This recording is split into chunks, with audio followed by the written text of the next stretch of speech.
Hey guys, Derek here with the Closet Doctor, and today's improvement, we built a lot of these wall beds here. So this is a single size, it's got 2 panels on it.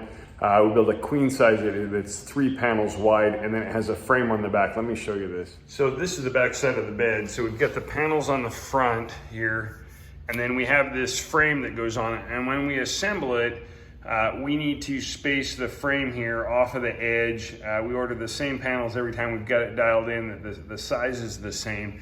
Very critical down here. And so we've done thousands of these over the years, and we've found that it's kind of a pain to keep 3 panels aligned and a bed frame aligned and get it all even. And we had some guys and they were clamping it, and the whole process took hours. Let me show you what we've got to make it simpler. So this was our solution for holding everything in place and keeping it evenly spaced. We took 2 clamps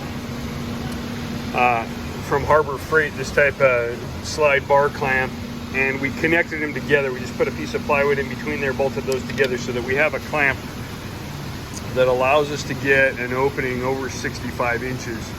And then originally is what we did is we cut these little blocks of wood with the spacing that we thought it should be.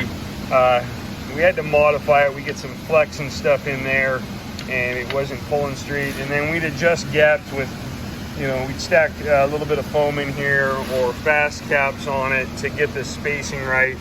And it worked pretty good, but we struggled a little bit with that, having the gaps. And so the improvement that we made today is we went ahead and we drilled holes through this block, and we put bolts. We got inserts on the back side here so that we can adjust it. They can screw in and out and adjust it, and we can fine tune that gap so that when we put it in place and pull it in, that it holds the edge of the bed panel and it holds the frame. It holds everything tightly, and the spacing's exact, so we don't have to hold it in place and do all kinds of stuff while we're screwing together. It'll just go together and be perfect every time. And so we made it adjustable.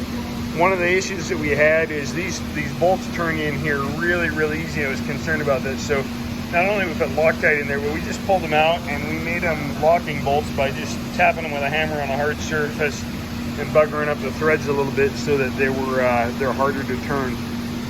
So we got one done. We're going to test it out and fine tune it, and then we will do the second one, and we'll make any improvements to that one that we feel necessary.